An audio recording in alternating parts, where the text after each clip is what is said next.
किसी घने जंगल में गिद्धों का एक झुंड रहा करता था। उनका पूरा झुंड एक साथ उड़ान भरते और साथ में शिकार करते। एक बार वो सभी उड़ते उड़ते किसी टापू पर पहुंच गए। वहां बहुत सी मछलियां और मेंढक रहते थे। उन्हें वह टापू बहुत अच्छा लगा। उसके खाने पीने और रहने की सारी सुविधा उस टापू पर मौजूद थी। सभी गिद्ध उसी टापू पर रहने लगे। अब उन्हें शिकार के लिए कहीं जाना भी नहीं पड़ता था। सभी बिना किसी मेहनत के भरपेट भोजन करते उस टापू पर आलस से जीवन जीने लगे। उसी झुंड में एक बूढ़ा गिद्ध भी रहता था। वह बूढ़ा गिद्ध यह सब देखकर बहुत परेशान रहता था। उसे अपने साथियों की आलस भरी दशा देखकर चिंता होने लगी। वो सभी गिद्धों को कई बार चेतावनी भी देता कि मित्रों, हमें फिर से शिकार के लिए उड़ान भरनी चाहिए ताकि हम अपना शिकार करने की कला को और भी मजबूत बनाए रख सके। अगर ऐसे ही आलस करेंगे तो एक दिन हम शिकार करना भूल जाएंगे, इसलिए हमें जल्द ही अपने पुराने जंगल में वापस जाना चाहिए। उस बूढ़े गिद्ध की सलाह सुनकर सभी गिद्ध हंसने लगे और उसका मजाक बनाने लगे।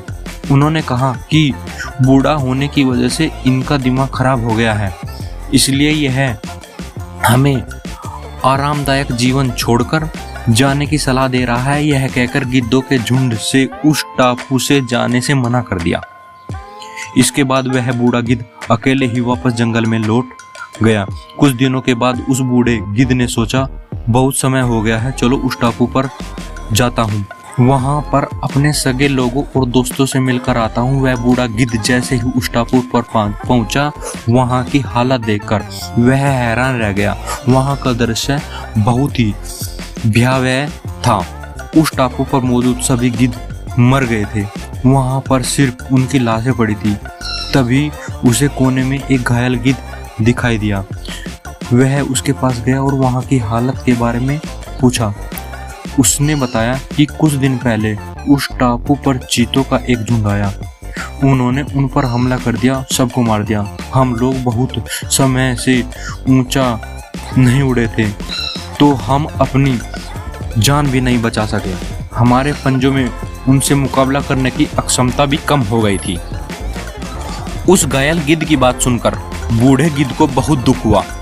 उसके मरने के बाद बूढ़ा गिद्ध वापस अपने जंगल में वापस चला गया।